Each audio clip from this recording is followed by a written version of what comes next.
करते हैं अपने आध्यात्मिक गुरु शीला प्रभुपाद जी को। और साथ ही नमन करते हैं चैतन्य महाप्रभु को, उनसे आशीर्वाद मांगते हैं आज के दिन के लिए।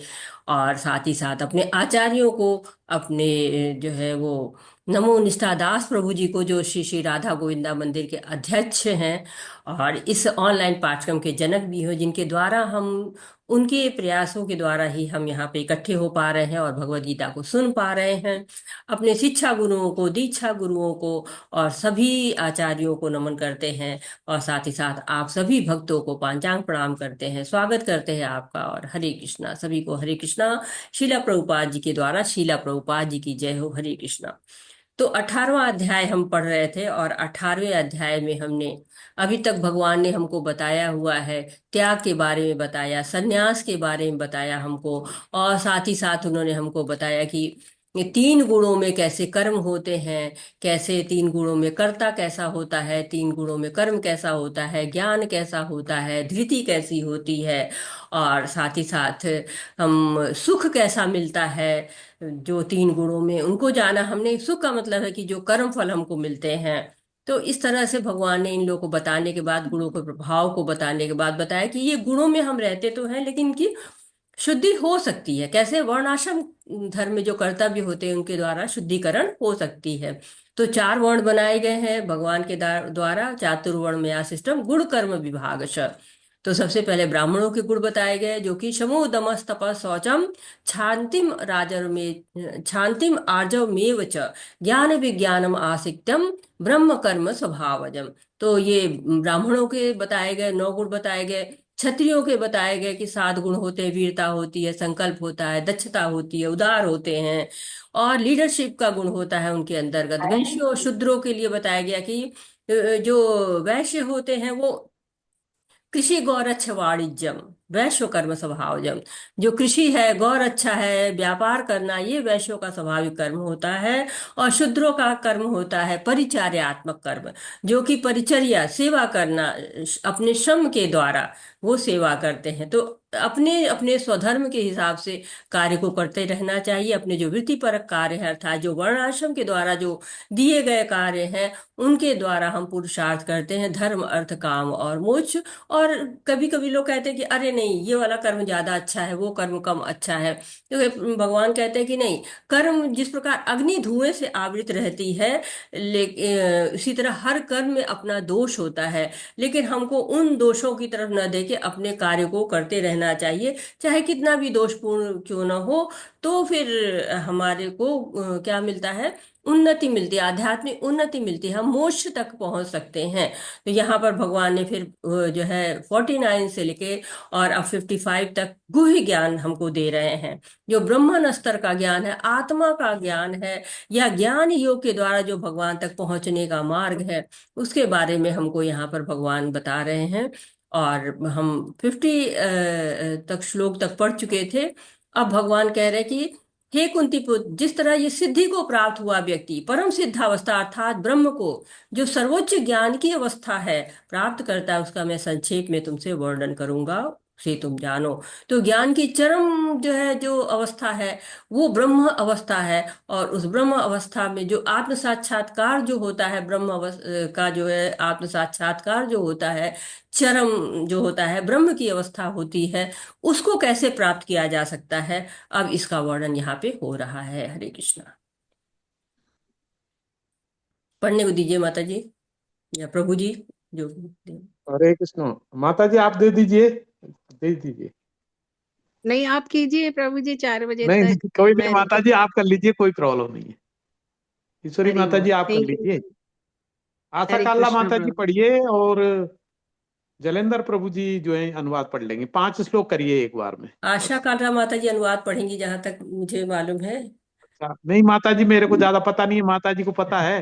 मैं अनुवाद अच्छी हो पढ़ूंगी तो प्रभु। माता जी ने रेज हैंड नहीं किया, वो भी पढ़ सकते हैं।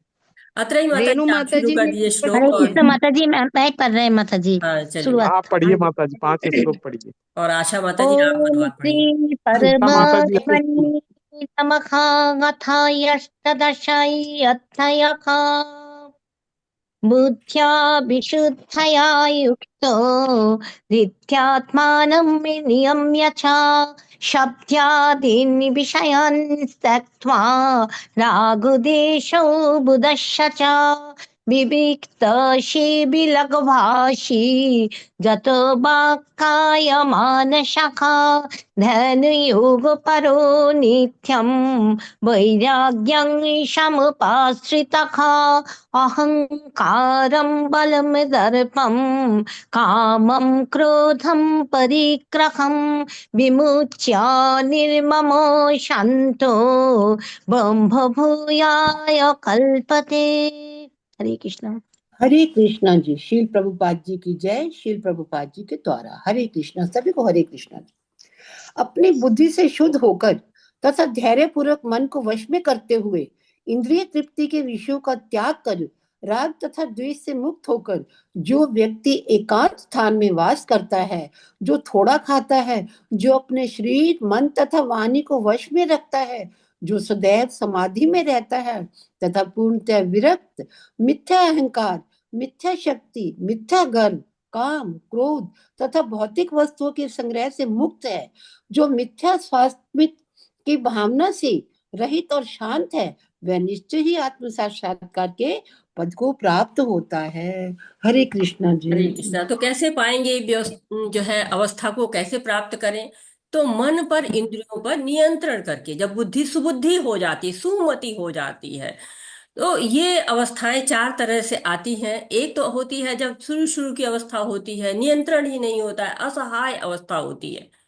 तो उस अवस्था पे स्वयं इंद्रियों पे नियंत्रण करना बहुत ही मुश्किल होता है। इंद्रियां मन पे हावी रहती हैं, मन जो है बुद्धि पर हावी रहता है। लेकिन जब धीरे धीरे अभ्यास करता है जो होता है योगी, तो फिर उसकी दूसरी अवस्था आ जाती है, संघर्ष की अवस्था आ जाती है। नियंत्रण के संघर्ष करता रहता है कि नहीं, हमको छूटना है, इस अवस्था से पार पाना है। अब आप देखते हैं कि कोई बड़ा जानवर जैसे हाथी ही है, तो हाथी को अगर पहले पहले लाके जब महावत बांध देता है खूंटे से, तो बहुत ही संघर्ष करता है अपने आप को छुड़ाने के लिए। ऐसा लगता है कि उखाड़ के पेड़ वगैरह से बांध दिया, किसी चीज से बांधा है, वो लगता है उखाड़ के रख देगा, उखाड़ भी देता है कभी कभी। तो वो बहुत छुड़ाने की कोशिश करता है, लेकिन धीरे धीरे जब वो फंदा मजबूत रहता है, तोड़ नहीं पाता है, तो क्या होता है, फिर कुछ दिन बाद ऐसा हो जाता है कि उसको खुला छोड़ दीजिए तो भी वो नहीं जाएगा। उसको वैसे ही जो है वो कितना भी दे दीजिए, जैसे पिंजरे में पंछी को बंद कर दीजिए, कुछ दिन बाद छोड़ दीजिए, वो उड़ेगा ही नहीं, संघर्ष करना छोड़ देता है। तो ये दूसरी संघर्ष की अवस्था होती है, नियंत्रण के लिए संघर्ष होता रहता है। फिर क्या होता है, सफल हो जाते, विजयी हो जाते, नियंत्रण हो जाता है। पहले तो जो है वो कितना संघर्ष करना पड़ रहा था, लग रहा था कि इंद्रियां ही जीत रही हैं, हम हार रहे हैं, लेकिन फिर विजयी हो गए, विजय पा गया। करत करत अभ्यास तो हो ही जाता है ना, जड़मति हो तो सुजान, जो जड़मति है उसको भी ज्ञान हो जाता है, सफल अवस्था आ जाती है। और उसके बाद तो एक अवस्था ऐसी आ जाती है, प्रयासीन अवस्था, स्वभाव बन गया। कहते हैं कि हाँ ये क्या है, कहते मेरा तो स्वभाव बड़ा पक्का हो गया है। तब सर्वोच्च सिद्धि मिल जाती है, नैष्कर्म सिद्धि, कर्म फल से मुक्ति मिल जाती है। तो इसमें क्या हो जाता है कि उसकी सात्विक बुद्धि लगाता है तो शुद्ध हो जाता है, मन को बिल्कुल धैर्य पूर्वक, धित्यामान नियम्य च, जो कहते हैं कि बिल्कुल अपने आप को धैर्य से रखता है, धैर्य ही उसको रहता है। फिर इंद्रिय विषयों का सबका त्याग कर देता है, वाणी से भी कोई गलत बात नहीं करता है, या कोई भौतिकता की बात नहीं करता है, मन से भी उसको नहीं लाता, कर्मों भी नहीं लाता है, राग द्वेष सबसे मुक्त हो जाता है। विविक्त से भी एकांत स्थान में जो है वो वास करने लगता है, थोड़ा सा लघुवाशी, थोड़ा सा भोजन करता है, अल्प भोजन करता है, मन वाणी सब पे वश हो जाता है, ध्यान में मग्न रहता है, वैराग्यम सब उपाश्रिता, पूर्णतया जो है विरक्त रहता है वो। और साथ ही क्या होता है, अहंकार, बल, दर्प, काम, क्रोध, भौतिक चीजें सबसे उसकी दूरी हो जाती है। वो न संग्रह करना चाहता है, न उपयोग करना चाहता है। और विमुच्य निर्मम, मिथ्या स्वाभिमान की जो भावना होती है, अहंकार होता है, ये मेरा है, ये घर मेरा है, ये गाड़ी मेरी है, ये दुकान मेरी है, ये जब जो भौतिक वस्तुओं से जो संग्रह होता है सबसे मुक्ति हो जाती है उसकी, और अहंकार से भी मुक्ति हो जाती है, शांत हो जाता है। कैसे? जैसे कि समुद्र शांत होता है, कितना जल होता है उसके अंतर्गत, लेकिन लहरें कूदती हैं, लेकिन समुद्र बिल्कुल शांत, बिल्कुल उसको कोई ऐसा नहीं होता है। वैसे भौतिक दुनिया में दुनिया की हलचलें होती रहती हैं, लेकिन जो ब्रह्म अवस्था की जो अवस्था होती है वो बिल्कुल शांत अवस्था होते है। तो कहते हैं ऐसा व्यक्ति अब जिसमें इतने गुण आ जाते हैं, वो व्यक्ति आत्म साक्षात्कार, जो ब्रह्म की अवस्था, ब्रह्म भूयाय कल्पते, जो ब्रह्म की अवस्था है उस अवस्था को वो पा जाता है, पूर्णतया मुक्त हो जाता है वो। जो इतने गुण जिसके हाँ, अंतर्गत आ जाते हैं, जो सारे गुणों को धारण कर लेता है, वो इस जो है साक्षात्कार के पद को प्राप्त हो जाता है। अब जो साक्षात्कार के पद को प्राप्त हो गया, वो व्यक्ति होता कैसा है के बारे में ये श्लोक हमको बता रहा है। हरे कृष्णा। ब्रह्मभूत प्रसन्नात्मा न शुचति न काङ्क्षति क्षम सर्वेषु भूतेषु मद्भक्तिं लभते पराम्। हरे कृष्णा। इस प्रकार जो दिव्य पद पर स्थित है वह तुरंत पर ब्रह्म का अनुभव करता है और पूर्णतया प्रसन्न हो जाता है। वह ना तो कभी शोक करता है, ना किसी वस्तु की कामना करता है। वह प्रत्येक जीव पर संभाव रखता है। उस अवस्था में वह मेरी शुद्ध भक्ति को प्राप्त करता है। हरे कृष्ण जी। हरे कृष्णा। तो जो ये अभी बताया गया था पिछले श्लोकों में, 51 से लेकर 53 तक के जो श्लोक होते हैं, वो उस स्थिति में स्थित हो जाता है। तब क्या होता है? वह तुरंत परम ब्रह्म का अनुभव करने लगता है, परम ब्रह्म का अनुभव उसको होने लगता है। परम ब्रह्म कौन है? हरे कृष्णा। परमात्मा परम ब्रह्म किसको कहते हैं? भगवान श्री कृष्ण। भगवान श्री कृष्ण। हाँ, भगवान, परम ब्रह्म का, भगवान का अनुभव उसको होने लगता है। जब भगवान का अनुभव होगा तो आनंद तो आना ही है, पूर्णतया प्रसन्न हो जाता है वो। कहते कि प्रसन्न आत्मा, जो है बुद्धि का जो है वो अहंकार, बुद्धि ही और अच्छी जगह पे हो जाती है, अहंकार समाप्त हो जाता है, मन की चंचलता समाप्त हो जाती है, इंद्रियों पे संयम हो जाता है, फिर तो प्रसन्न होना ही है, प्रसन्न आत्मा हो जाता है। न शोचती। अब इंद्रियों का जो जंजाल है वो नष्ट हो गया है, जो जंगल बना है इंद्रिय विषयों का वो समाप्त हो गया, तो शोक भी समाप्त हो गया। क्योंकि शोक भी तो इंद्रिय विषयों से आता है। अरे आज जो है वो मजा नहीं आया, भोजन में स्वाद नहीं आया, ये इस कपड़े का कलर नहीं अच्छा है, ये तो पहनने का मन ही नहीं कर रहा है, तो ये इस मकान में तो ये कमियां हैं, इसकी कुंडी ठीक से नहीं लग रही है, इसका दरवाजा जो है ठीक तरफ नहीं है। तो ये सब क्या होता है? शोक देता है, इंद्रिय विषय कष्ट देते हैं। अरे मेरी मेज अच्छी नहीं है, तो अजीब सी खराब हो गई है, तो क्या होता है? ये सबसे, जब इंद्रियों का जंजाल रहता है, इंद्रिय विषयों का जंजाल रहता है, तो शोक ही शोक है। न कांक्षति, संसार की कोई आकांक्षा ही नहीं बची है, सारे आकांक्षाएं समाप्त हो गई हैं। संसार से जुड़ी कोई आकांक्षा बची ही नहीं, एक ही आकांक्षा बची है, भगवान की। अन्य अभिलाषिता शून्यम, और सारी अभिलाषाएं समाप्त हो चुकी हैं, एक अभिलाषा रह गई भगवान के। एक सर्वे सम सर्वेषु भूतेषु, एकदम सब समान दिख रहे हैं, समदर्शी दिख रहे हैं। तो क्या चाहिए उनको? केवल भगवान चाहिए, क्योंकि बाकी चीजें तो समाप्त हो गई। तो अन्य अभिलाषिता शून्यम ज्ञान कर्मादि अनावृतम आनुकूलेन कृष्णानु अनुशीलन भक्ति उत्तमा। ब्रह्म ज्ञान जो प्राप्त हो जाता है, ब्रह्म ज्ञान प्राप्त हो गया, तो उसके बाद क्या बचा? भगवान की भक्ति करनी है, भगवान की प्राप्ति करनी है, और धीरे धीरे वो शुद्ध भक्ति को प्राप्त हो जाता है। जब ये अवस्था आ जाती है, उसके बाद भक्ति करना बहुत आसान हो जाता है, और भक्ति को प्राप्त कर लेता है। हरे कृष्णा। भक्त्या मामभिजानाति यवन्या चास्मि तत्त्वतः ततो मां तत्त्वतो ज्ञात्वा विशते तदनन्तरम्। हरे कृष्ण। केवल भक्ति से मुझ भगवान को यथा रूप में जाना जा सकता है। जब मनुष्य ऐसी भक्ति से मेरे पूर्ण भावनामृत में होता है तो वह वैकुंठ जगत में प्रवेश करता है। हरे कृष्ण जी। जब इंद्रियां संयम में हो गई, बिल्कुल ऐसी हो गई ना जैसे कि सांप होता है, उसका जो नचाते हैं सांपों को, वो विष समाप्त कर देते हैं। तो वो सांप काट भी ले तो कोई फर्क ही नहीं पड़ता है, क्योंकि विष जो है, विष दंत गायब हो चुका है, विष दंत टूट चुका है। जो दांतों से विष निकालता है वो काटता है, दांत से विष निकालता है और आरोपित कर देता है। लेकिन जब ऐसी इंद्रियां हो गई कि जो विषहीन हो गई, जो भी इंद्रिय विषयों की तरफ देख ही नहीं रहे हैं, तो क्या करता है, भक्ति करते हैं।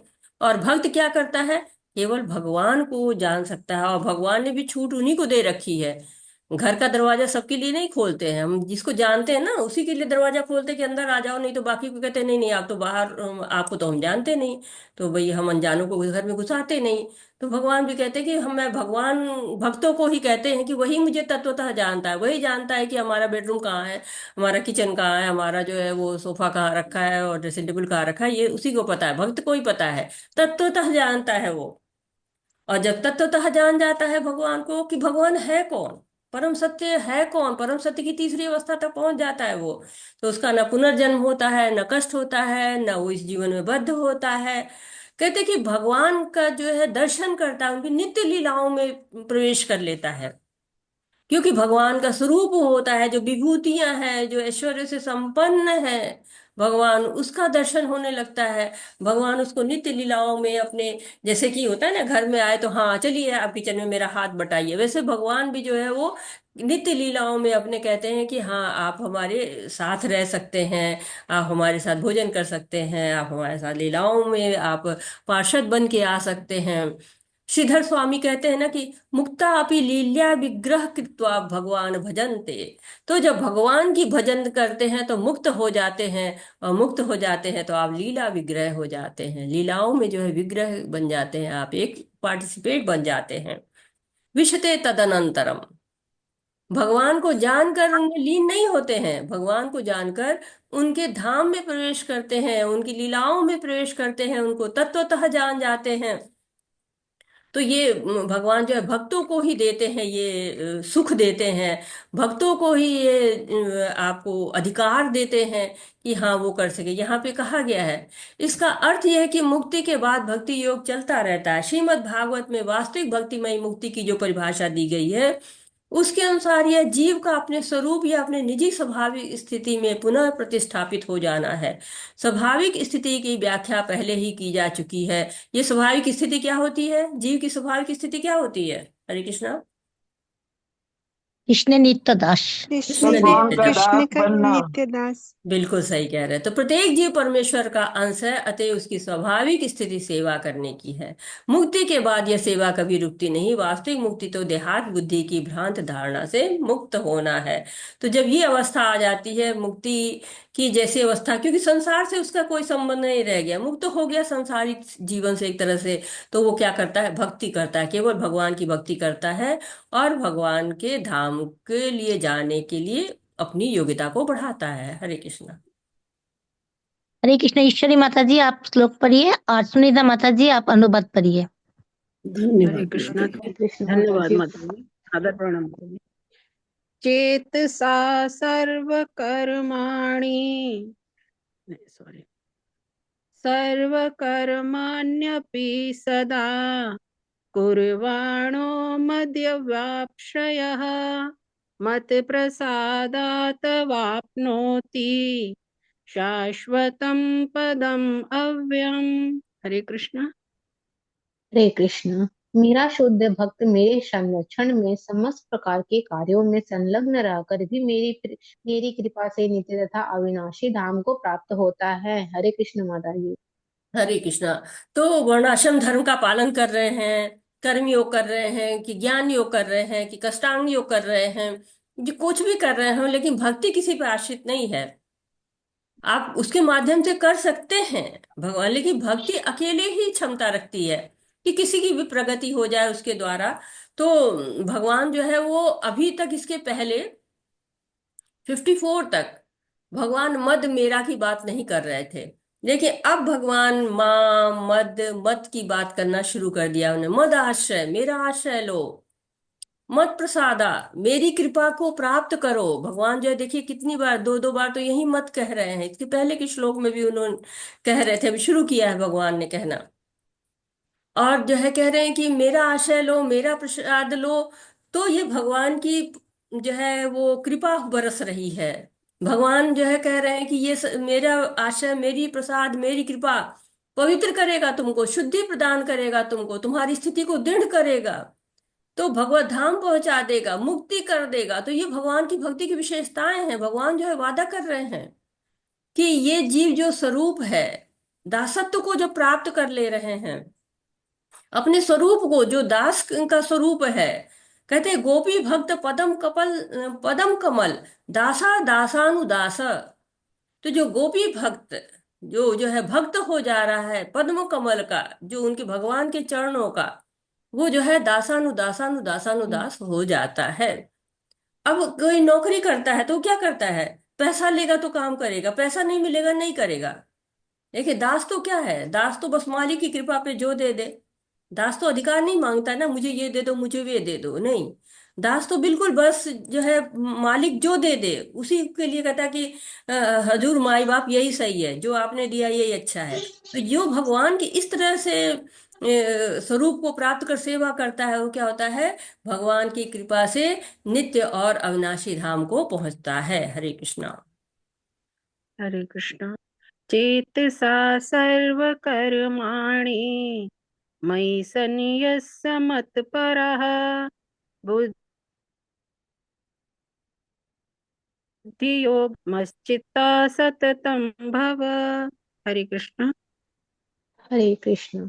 सारे कार्यों के लिए मुझ पर निर्भर रहो और मेरे संरक्षण में सदा कर्म करो। ऐसी भक्ति में मेरे प्रति पूर्णतया सचेत रहो। हरे कृष्ण माता जी। हरे कृष्णा। तो भक्त की मन स्थिति कैसी होनी चाहिए? सारे कार्य के लिए भगवान पर निर्भर। पहली बात कि जैसे बच्चा होता है ना, माता पिता पर पूर्ण आश्रित, जैसा कहो वैसा करेंगे, जैसा जो है वो माँ बाप चलाते हैं वैसा चलता है। स्कूल ले जाएंगे स्कूल जाएंगे, घर ले जाएंगे घर ले जाएंगे, पार्क ले जाएंगे पार्क ले जाएंगे, घूमने ले जाएंगे घूमने ले जाएंगे, जो खिला देंगे खा लेगा, जो पिला देंगे पी लेगा, जो। तो ये माता पिता पूर्णतः उसकी जो है वो सारा जीवन माता पिता पर आश्रित होता है। जैसे द्रौपदी, 5 बलशाली पति थे, लेकिन जब चीरहरण होने लगा तो आवाज किसको दी? कृष्णा मेरी सहायता करो। यही वास्तविक आश्रय है। ये पूर्ण आश्रय यही है जो भगवान के ऊपर पूरी तरह आश्रित रहे। दूसरा क्या है? भगवान कहते हैं मेरे संरक्षण में रह के कर्म करो, जो भी काम करो मेरे जो है वो गाइडलाइन में करो, मेरे संरक्षण में करो, मैं देखता रहूं जो तुम कर रहे हो उचित कर रहे हो तुम, मैं जब बताऊं उस हिसाब से कार्य करो। स्वामी का आदेश होगा तो कार्य करिए। तो क्या होगा? जिम्मेदारी किसकी? स्वामी की। अब जिम्मेदारी ने कहा ये जो है स्वामी ने कहा ये काम करो, जैसा उसने कहा कर दिया, तो फिर क्या है उसका अच्छा बुरा भाई स्वामी जाने। कोई पूछेगा ये तुमने क्यों किया? स्वामी ने कहा था।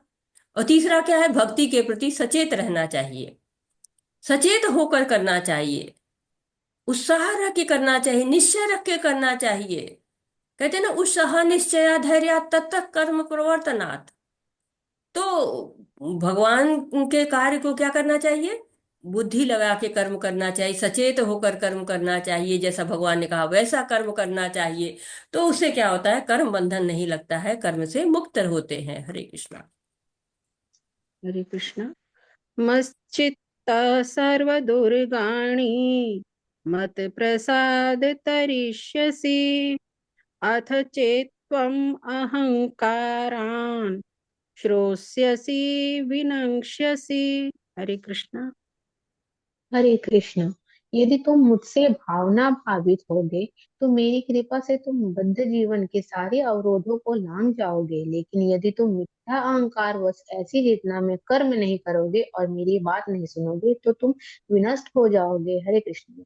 हरे कृष्णा। तो बड़ा जो है स्ट्रॉन्ग वर्ड भगवान ने यूज किया है, विनष्ट हो जाओगे। तो एक तरह से भगवान एक बिल्कुल सीधे सीधे कह रहे हैं कि कृष्ण भावनामृत कार्य करो, आदेश दे रहे हैं। आपसे जो है वो कोई सलाह नहीं मांग रहे हैं, आपसे कोई रिक्वेस्ट नहीं कर रहे हैं, कोई प्रार्थना ही नहीं कर रहे, सीधे आदेश दे रहे हैं। भगवान बता रहे हैं कि ब्रह्म परमात्मा और भगवान ये तीनों त्रिविध रूप किसके हैं? भगवान के। तो सीधे तुम क्या करो? कृष्ण भावना भावित हो जाओ, मेरे जो है वो भावना में आ जाओ। तो भगवान यहाँ पे मत प्रसादा मद चित्ता की बात कर रहे हैं। भगवान की बात सुननी है, भगवान के चित्त में अपना चित्त लगाना है, भगवान के जो है प्रसाद में रहना, भगवान की कृपा में रहना है, भगवान की दया पे रहना है। और अन्यथा, अन्यथा क्या होगा? तुम अहंकार के कारण खो जाओगे, विनष्ट हो जाओगे, समाप्त हो जाओगे। भगवान स्वतंत्रता दे रहे हैं, चुनाव आपका है, पर लाभ हानि बताते चले जा रहे हैं कि एक में क्या होगा, सारे पापों को, सारे अपराधों को लांग करके भगवत धाम, और दूसरा मार्ग क्या है, अहंकार में पड़ो और पतन की तरफ चले जाओ। तो भगवान जो है थोड़े से जो है वो स्ट्रिक्ट लहजे में बोल रहे हैं कि मेरी बात नहीं सुनोगे तो समझ लो। हरे कृष्णा। हरे कृष्ण। यदहंकारम् आश्रित्य न योत्सय इति मन्यसे मिथ्येष व्यवसायस्ते प्रकृतिस्त्वां नियोक्ष्यति। हरे कृष्ण। हरे कृष्ण। यदि तुम मेरे निर्देशानुसार कर्म नहीं करते और युद्ध में प्रवृत्त नहीं होते तो तुम कुमार्ग पर जाओगे। तुम्हें अपने स्वभाववश युद्ध में लगना होगा। हरे कृष्ण माता जी। हरे कृष्णा। तो भगवान थोड़े से स्ट्रिक्ट हुए, थोड़ा सा फिर उससे नरम लहजा ले लिया है और कह रहे हैं कि तुम्हें स्वभाववश ही कार्य करना है। कार्य तुम स्वभाव के अनुसार ही करोगे। जैसे तुम अर्जुन क्षत्रिय हो तो स्वभाव तुम्हारा क्या है? युद्ध करना, एकमात्र मार्ग है तुम्हारे लिए। तो बहुत से लोग कहते हैं कि जब एकमात्र मार्ग यही है कि स्वभाव के अनुसार ही काम करो, तो भगवत गीता की आवश्यकता क्यों है?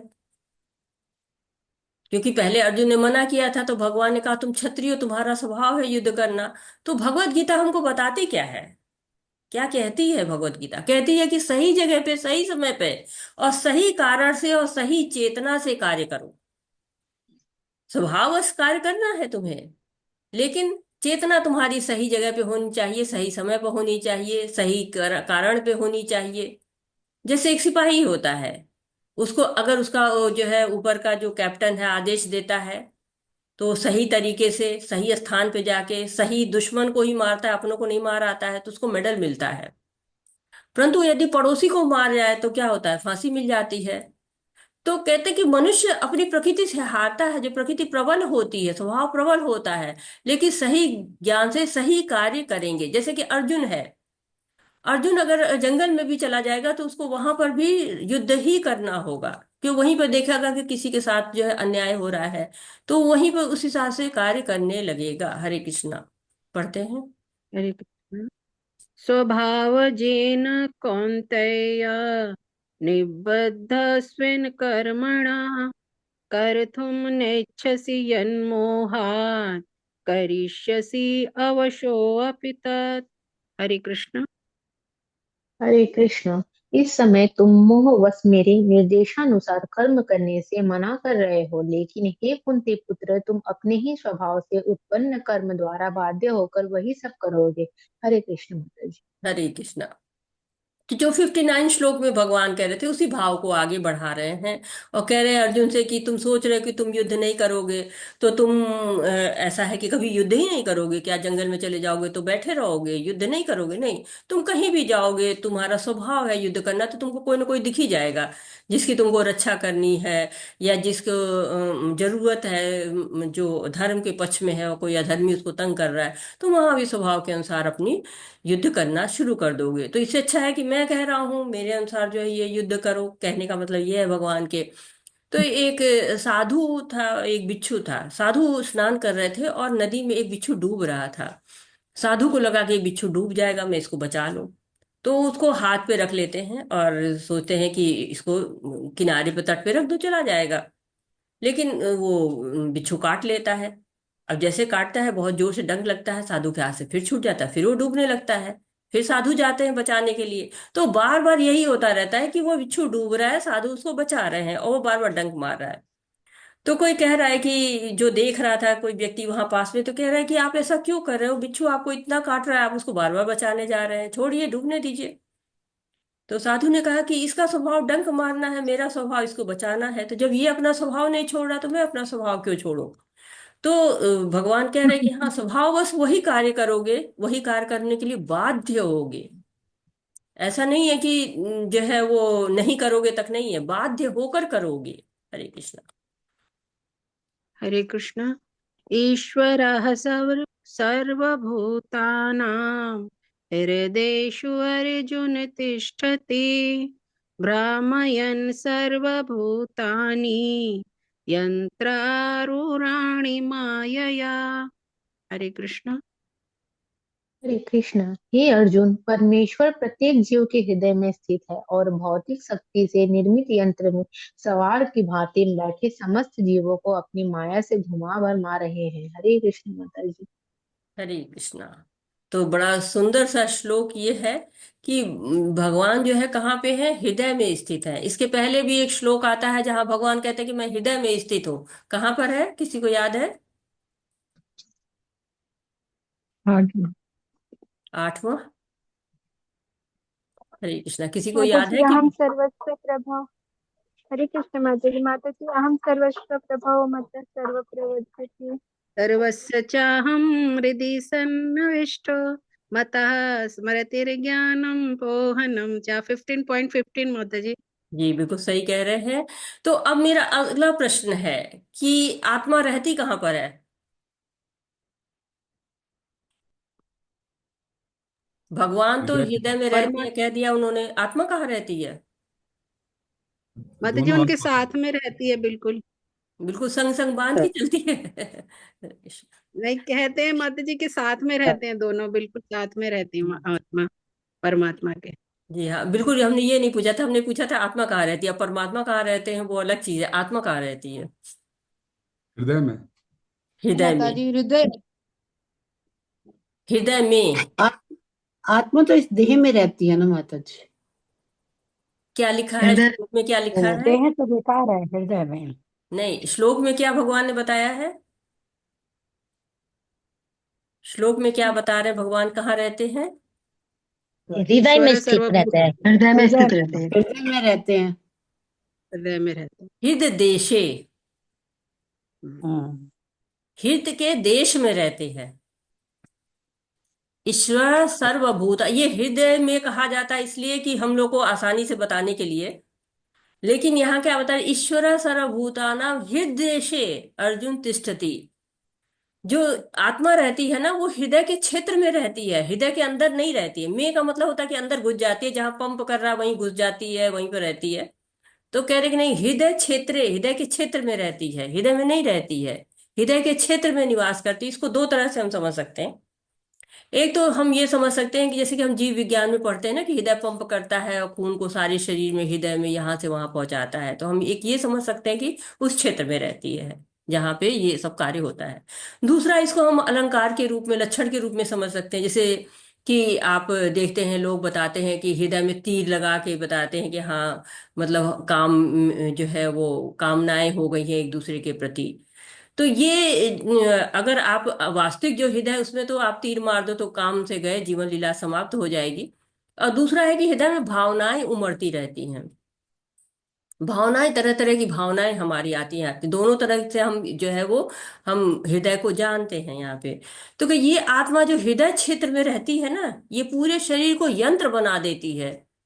यंत्र बना कर घुमाती है, कैसे? जैसे बच्चा साइकिल घुमाता रहता है, तो आत्मा कैसे घुमाती रहती है? जो है शरीर तो साइकिल है नहीं, क्योंकि शरीर को यंत्र बना घुमा रही है, तो शरीर तो साइकिल है नहीं। कैसे घुमाती रहती है? इच्छा के द्वारा घुमाती रहती है, भौतिक जगत में विचरण कराती रहती है। आत्मा है तो शरीर में चेतना है, अन्यथा क्या है, यंत्र ही न है।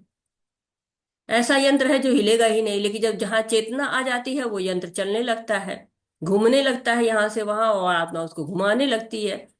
तो अब ये जो शरीर का जो यंत्र मिला हुआ है जिसमें आत्मा जो है वो घुमा रही है जिसको, उसको भौतिक भोग में लगाएं तो यही इस भौतिक जीवन में घुमा पाएगी वो आत्मा। लेकिन अगर इसी यंत्र को हवाई जहाज, रॉकेट, मिसाइल वगैरह कुछ बना पाए जो गोलोक धाम तक पहुंच जाए, तो वो भी बन सकता है। तो ये यंत्र बना रही है, शरीर को घुमा रही है। अब हमें जो है थोड़ा सा सोचना है कि कहाँ बुद्धि को लगाना है, कि किस तरफ घूमे, इस भौतिक जगत में घूमे या ऐसा जो है वो यंत्र जो है गोलोक धाम की तरफ पहुंचे और ज्यादा इसको पावरफुल बना दें। इस जो है ताकि आत्मा सीधे जब शरीर से प्रक्षेपण हो आत्मा का, तो सीधे गोलोक धाम पहुंच जाए। चैतन्य महाप्रभु कहते हैं ना कि ब्रह्मांडे भ्रमित कौन भाग्यशाली जीव, गुरु कृष्ण प्रसाद पाए भक्ति लता बीज। तो इस ब्रह्मांड में लोग भाग्यशाली वही है जो इस शरीर रूपी यंत्र को भगवान के पास पहुंचने में प्रयोग करता है। हरे कृष्णा। हरे कृष्ण। तमेव शरणं गच्छ सर्वभावेन भारत, तत्प्रसादात् परां शान्तिं स्थानं प्राप्स्यसि शाश्वतम्। हरे कृष्ण। हरे कृष्ण। हे भारत, सब प्रकार से उसी के शरण में जाओ। उसकी कृपा से तुम परम शांति को तथा परम नित्य धाम को प्राप्त करोगे। हरे कृष्ण माता जी। हरे कृष्णा।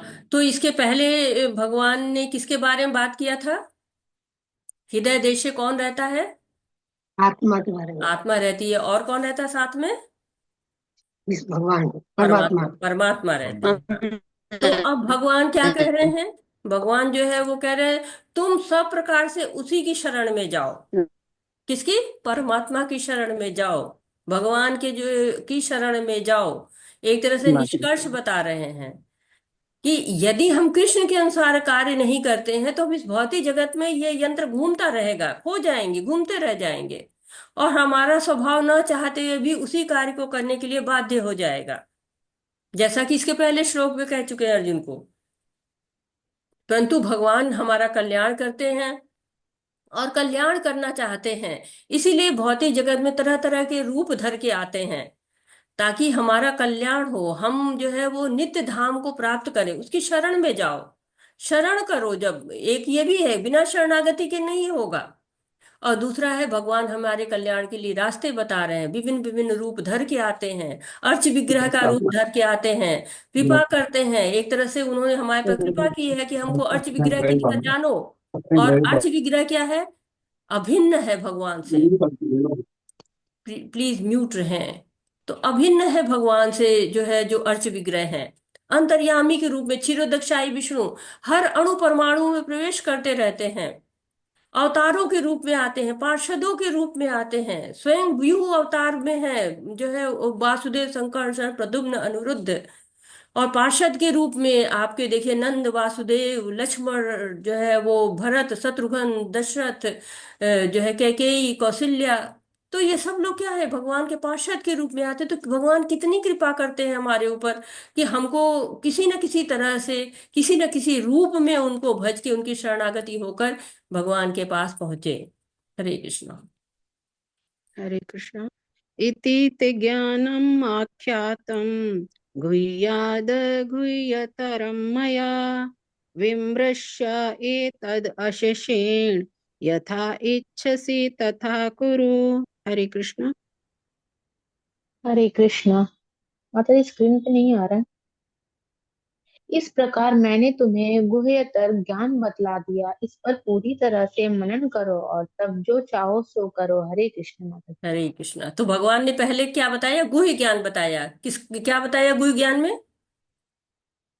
किसके बारे में बताया? परमात्मा की सुनो। ब्रह्म के बारे में पहले बताया, फिर अब ये गुह्यतर ज्ञान है प्रभु जी, जो कि परमात्मा के बारे में है। तो गुह्य ज्ञान हो गया, गुह्यतर ज्ञान हो गया। अब भगवान क्या कह रहे हैं? भगवान कह रहे हैं कि तुमको मैंने गुह्य और गुह्यतर ज्ञान बता दिया है, यानी कि हृदय में स्थित परमात्मा के बारे में बता दिया कि तुम उसकी शरण लो, और पूरी तरह से लो, आधे अधूरे मन से न लो। सर्वभावेन है वो। कहते भगवान कहते ना, ये पहले 15वें अध्याय में, यो मामेव सम्मूढ़ो जानाति पुरुषोत्तमम स सर्विदम भजति माँ सर्व भावेन भारत। तो परम शांति मिलेगी। मन कहते हैं ना, हमारा मन शांत हो गया, हृदय में शांति आ गई। तो मन कैसे शांत होता है? जब भगवान में लग जाता है, स्थिर नहीं रहता है वो यहाँ से वहां हिलता और स्थिर जैसा नहीं घूमता रहता है। तो हृदय की शांति, ये शांति क्या है? प्रेम की तरफ पहुंचाती है। तो ये श्लोक है जहाँ जो है कहते हैं ना भगवान की, हाँ अब तुम जो है वो मेरे ही जो है वो ज्ञान को प्राप्त कर चुके हो, तुम ये ज्ञान तुमको मिल गया है। अब तुमको क्या करना है? अब तुमको जो है वो अंतर्यामी की शरण में जो तुम चले गए हो। तो अर्जुन कुछ बोल नहीं रहे हैं। जब भगवान ने कहा तुम अंतर्यामी की शरण में जाओ, कुछ नहीं बोल रहे हैं भगवान। तो एक तरह से ये भी कह रहे हैं भगवान की जो चाहे सो करो। तो मैंने तुमने गुह्यतम ज्ञान बता दिया, गुह्यतर ज्ञान बता दिया, और अब तुम जो है वो अपने अंदर जो परमात्मा बैठा है उसकी चैत्य गुरु की बात सुन लो, उसकी शरण लो, और अपनी बातों पर मनन करो, और जो इच्छा हो वो करो। जैसे कहते हैं ना कि मैंने सारी बात तुमको स्पष्ट बता दी, अब निर्णय तुम्हारा है। उनका उद्देश्य है भगवान का कि हमारी स्वतंत्रता नहीं छीने। ये मनुष्य जीवन दुर्लभ है, इसको संभालो, इसका उचित उपयोग करो। ऐसा भगवान कह रहे हैं कि अपने चैत्य गुरु की ही बात सुन लो, उनकी ही शरण चले जाओ। जैसे एक बच्चा होता है ना, 500 रुपया मिल जाता है, तो जरूरत तो उसकी 50-100 रुपए की है, तो माता पिता समझाते हैं संभाल के रखो, जब आवश्यकता पड़ेगी तब इसको खर्च करना। वैसे ही भगवान भी समझा रहे हैं कि सही बुद्धि लगाओ। मनुष्य जो है जब भगवान के निर्देशन में काम करना शुरू कर देता है तो वो कृष्ण भावना भावित हो जाता है, उसकी बुद्धि सही निर्णय लेने में समर्थ हो जाती है, और तब उसका जीवन सफल हो जाता है। हम स्वतंत्रता के बहुत पक्षधर होते हैं, रोज झंडे लगाए रहते हैं, हम स्वतंत्र रहेंगे, हम किसी के सुनते नहीं हैं, हमारा कोई कुछ भी नहीं बिगाड़ सकता है। स्वतंत्रता दिवस मनाते हैं, झंडे लेके घूमते हैं, पर स्वतंत्रता हमें मिलती कहाँ है? तब मिलती है जब हम जिम्मेदार नागरिक बन जाते हैं। नहीं तो अगर हम जिम्मेदार नागरिक नहीं बने तो हमें गुलाम होने में कोई समय नहीं लगता है। वैसे ही अगर हम भगवान के भावित नहीं होते, कृष्ण भावना भावित नहीं होते हैं, तो क्या होता है? हमें भौतिक इंद्रियों का गुलाम बनने में ज्यादा समय नहीं लगता, इस संसार में खोने में हमें ज्यादा समय नहीं लगता है। हरे कृष्णा। हरे कृष्ण। कविता घोष माता जी श्लोक पढ़िए, और संतोषी माता जी आप अनुवाद पढ़िए। 64 से अनुवाद पढ़ो। नहीं, कविता घोष माता जी श्लोक का, अच्छा। संतोषी माता जी अनुवाद। हरे कृष्ण सभी को। सर्वगुह्यतमं भूय शृणु मे परमं वचः, इष्टोषि मे दृढमिति ततो वक्ष्यामि ते हितम्। हरे कृष्ण। हरे कृष्ण माता जी, सादर प्रणाम। हरे कृष्ण सभी को। अनुवाद श्रील प्रभुपाद जी की जय। क्योंकि तुम मेरे अत्यंत प्रिय मित्र हो, अतएव मैं तुम्हें अपना परम आदेश, जो सर्वाधिक गुह्य ज्ञान है, बता रहा हूँ। इसे अपने हित के लिए सुनो। हरे कृष्णा। हरे कृष्णा। तो गुह्य ज्ञान बताया, गुह्यतर ज्ञान बताया। अब भगवान कह रहे हैं अंतिम चरण, सर्व गुह्यतम, सबसे गुह्यतम, सुनो सुनो। अब खजाना खुलने का समय आ गया है। गुह्यतम, गुह्यतर से भी गुह्य अधिक जो है गोपनीय, पुनः स्पष्ट कर रहे हैं। क्यों पुनः स्पष्ट करने की क्यों बात आ गई? क्यों? क्योंकि तुम्हारे हित में है वो, पहली बात। दूसरी बात, तुम मेरे अत्यंत प्रिय हो, भगवान ये भी बता रहे हैं। तो 10वें अध्याय में भी भगवान ने यही कहा था, भूयम एव महाबाहो शृणु मे परम वचन, यते हम प्रियमाणाय वच्छामि हित कामया। तुम्हारे हित के लिए मैं प्रिय वचन कह रहा हूं, तुम मेरे सिखा हो, तुम मेरे हित, तुम्हारा हित है इसमें। और ये ज्ञान क्या है? अन्य ज्ञानों से श्रेष्ठ है। तो भगवान केवल गुरु बन के लेक्चर नहीं दे रहे हैं, बल्कि भगवान जो है अपने शिष्य का लाभ भी देख रहे हैं, हित भी देख रहे हैं, सुख दुख में साथ खड़े हैं। अब हम देखिए कि हमारे पास बहुत सारे कारण होते हैं कि हम भगवान को भूल जाएं, हम भौतिकता में हैं, कभी कभी हम जो है थैंक यू बोलना भूल जाते हैं। परंतु भगवान क्या है, अर्जुन के माध्यम से हमको भी अपने जो है दरवाजे खोल के दिखा रहे हैं, हमारे भी लिए वो खड़े हैं, अपने दिल के दरवाजों को बिल्कुल उन्होंने ओपन कर दिया है कि मैं तो कृपा के लिए तैयार हूं, तुम बस मेरा प्रिय बनने का प्रयास करो, मैं तुम्हें सारे हित के कार्य बताऊंगा तुम्हारे, क्योंकि तुम में जो है वो प्रिय बन जाओ बस। भगवान जो है गुह्यतम ज्ञान दे रहे हैं, सर किस लिए? हित के लिए हमारे। तो अर्जुन तो भक्त थे, कह किसके लिए रहे? हमारे लिए कह रहे हैं। अगर हम उसको सुने, मनन करें, उस पर जो है वो पालन करें तो। हरे कृष्णा। हरे कृष्ण। मन्मना भव मद्भक्तो मद्याजी मानमस्कुरु, मामे वैश्यसि सत्यन्ते प्रतिजाने प्रियोषि मे। हरे कृष्णा। सदैव मेरा चिंतन करो, मेरे भक्त बनो, मेरी पूजा करो और मुझे नमस्कार करो। इस प्रकार तुम निश्चित रूप से मेरे पास आओगे। मैं तुम्हें वचन देता हूँ, क्योंकि तुम मेरे परम प्रिय मित्र हो। हरे कृष्णा। हरे कृष्णा। तो पहले भी 9वें अध्याय में ये श्लोक आ चुका है, फिर भगवत गीता का ये श्लोक आ रहा है। क्यों? कि भगवत गीता को यदि आप एक खजाना समझते हैं तो ये उसकी चाबी है। 2 श्लोक, 65 और 66 श्लोक, पूरी भगवत गीता का निचोड़ है। ये भगवत गीता कही ही भगवान ने इसलिए थी कि ये जो है श्लोक जो है वो पहुंच जाए लोगों तक, जीवों तक। तो एक प्रकार से पहली बात है कि श्री कृष्ण का निर्देश है जीवों के लिए, अर्जुन के लिए। और दूसरी बात है कि अर्जुन के प्रति प्रेम है। पहली लाइन बिल्कुल ऐसी ही 9.34 में है, मन मना भो मद भक्तो मद्याजीमाम नमस्कुरु। दूसरी लाइन अलग है। दूसरी लाइन क्या कहती है, माम वैश्य युक्तेव माँ आत्मना परायण। तो ये दोनों लाइनें थोड़ी अलग हो जाती हैं, पहली लाइन बिल्कुल वैसी, दूसरी लाइन थोड़ी सी अलग है ये। तो पहले भगवान ने कहा कि तुम मेरे परायण हो जाओ, अर्थात क्या है, आत्मा को मुझ में लगा दो। इस श्लोक में क्या कह रहे हैं, हमारा ध्यान पूरा समर्पण चाह रहे हैं। 93 में बताया था ना कि कैसे तुम मेरे पास आओगे, मेरा चिंतन करो, मेरे भक्त बनो, मेरी पूजा करो, मेरा नमस्कार करो, तब तुम मेरे पास आओगे। यहाँ पे क्या कह रहे हैं कि तुम मेरा चिंतन करो, मेरे भक्त बनो, मेरी पूजा करो, मेरा नमस्कार करो, तो मैं तुम्हें क्या दूंगा। आदान प्रदान की बात हो रही है, संबंध बन रहा है। जब हम किसी से संबंध हो जाते हैं तो क्या कुछ देते हैं कुछ लेते हैं, तो आदान प्रदान हो रहा है। भगवान कह रहे मैं तुम्हें वचन दे रहा हूं, तुम मेरे पास आओगे तो क्या होगा, ये जो है घोषणा कर रहे हैं। पहले घोषणा भगवान ने इनडायरेक्ट की थी। कब की थी, किसी को याद है, भगवान ने इनडायरेक्ट घोषणा की थी,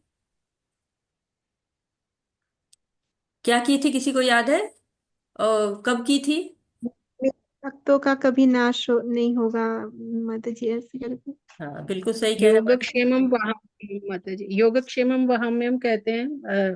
ठाकुर जी कहते हैं मैं तुम्हारे पास जो है उसको कभी विनाश नहीं होने दूंगा, और जो नहीं है वो दूंगा तुम्हारे को। इससे पहले भी एक कर चुके हैं भगवान, क्या कहते हैं, जो अर्जुन के द्वारा घोषणा कराते हैं, याद है, इनडायरेक्ट घोषणा थी वो। हाँ माता जी, और हरे कृष्ण माता जी। जी अर्जुन को भगवान बोलते हैं कि तुम ये घोषणा कर दो कि तुम मेरे भक्तों का कभी नाश नहीं होगा।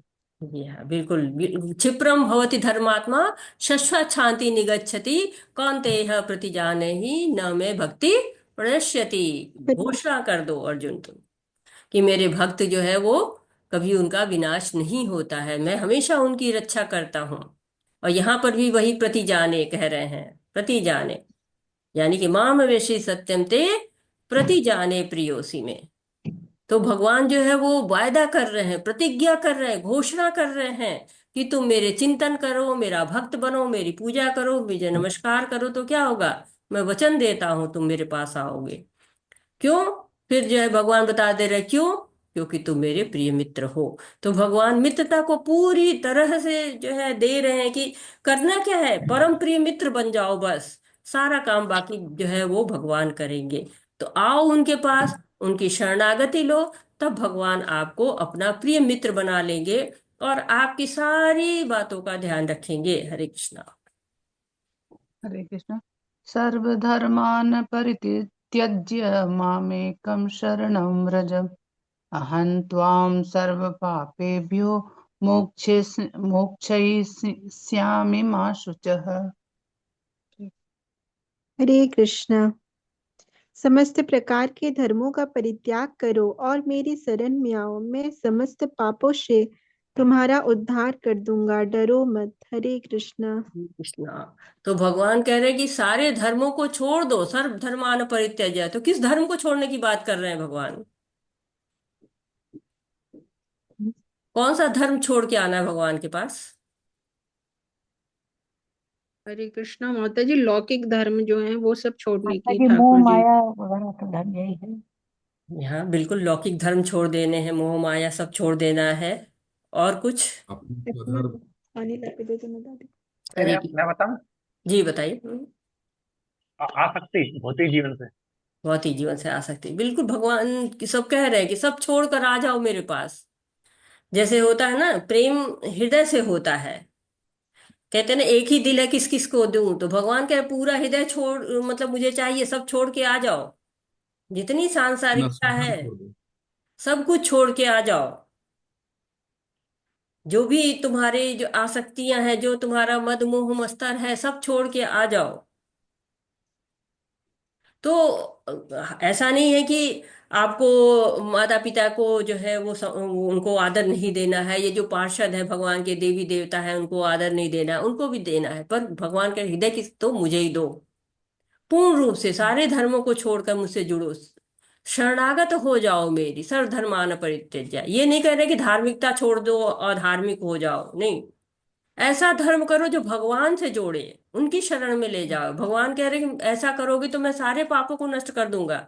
जैसे माता कहती है ना, बच्चे तुम कितने गंदे हो गए हो, आओ मैं तुम्हें साफ सुथरा कर दूंगी। गंदे हो तो मैं घर में घुसने नहीं दूंगी, पहले साफ हो जाओ तब अंदर आना। वैसे ही हमारे परम पिता कह रहे हैं कि जो कुछ पाप वगैरह है, सारे धर्म हैं तुम्हारे, जो ज्ञान योग, कर्म योग, अष्टांग योग, जितने भी सब हैं सब छोड़ दो। बिल्कुल आओ, शरणागति ले लो। तुम जब मैं मेरापन सारा समाप्त कर दो, सारे अनर्थ त्याग करके तुम मेरी शरण में आओ, तब क्या होगा, मैं तुम्हें जो है वो अपने उद्धार कर दूंगा सारे पापों से। डरो मत। डरते हैं ना कि कितने पाप किए हैं, कैसे जो है वो शरण आए। तो यहाँ पर शरण ग्रहण करने की विधि हरि भक्ति विलास में सनातन गोस्वामी ने दी हुई है। अनुकूलस्य संकल्प प्रतिकूलस्य वर्जनम रक्षिष्यतीति विश्वासो गोप्तृत्वे वर्णम तथा आत्मनिक्षेप कार्पण्ये षड्विधा शरणागति। तो भगवान कह रहे कि षड्विधा शरणागति है।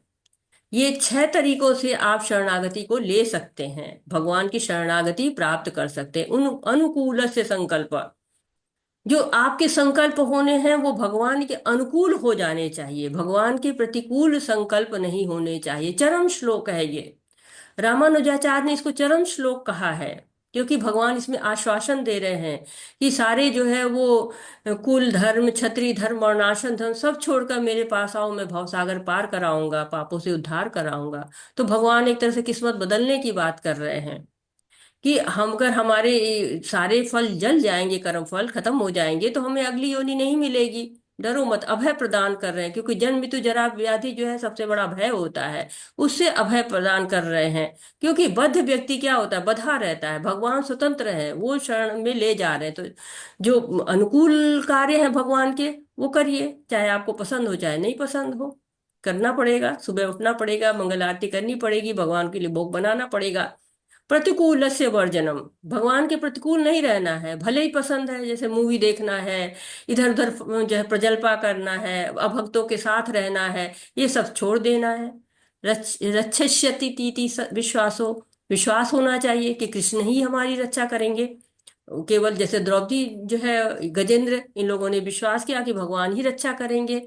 गोप्तृत्वे वर्णम, कृष्ण ही हमारे पालक हैं। हमारे अस्तित्व किससे है, भगवान के कारण है। सर्व कारण कारणम कौन है, भगवान है। चाहे आस्तिक हो, नास्तिक हो, पशु हो, पक्षी हो, पेड़ हो, सबके पालनहार कौन है, भगवान ही है। आत्मनिक्षेप, खुद को भगवान को समर्पित कर देना है। और कार्पण्य, किससे, विनम्रता से रहना है, विनम्र भाव से रहना है। कार्पण्य दोषो, जो विनम्र भाव से रहना है, कृपण नहीं बनना है। तो तृणादपि सुनिचेन तरोरपि सहिष्णुना, इतना विनम्र हो जाना है जैसे तृण होता है, उसकी तरह से बिल्कुल सहनशील हो जाना है। कोई कितना भी जो है चलता है तृण के ऊपर, फिर वो नीचे नम हो जाती है, जब चला जाता है फिर खड़ा होता है। जो पेड़ होते हैं उन पे लोग पत्थर मारते हैं, फिर भी वो पत्थर को सहता है, फल देता है। तो इतना विनम्र हो जाना है। तो इसलिए जो है वो कह रहे हैं कि इन 6 तरीकों को अगर हम अपने पास लाते हैं, इन तरीकों से हम कार्य करते हैं, तो हम भगवान की शरण को प्राप्त कर लेते हैं। और भगवान हमारी सब तरह से रक्षा करते हैं, सारे भयों से ऊपर ले जाते हैं। जो है इस तरह से शरण करना है, और शरण करते ही हमारी सारी समस्याएं समाप्त हो जाती हैं। हरे कृष्णा। हरे कृष्ण।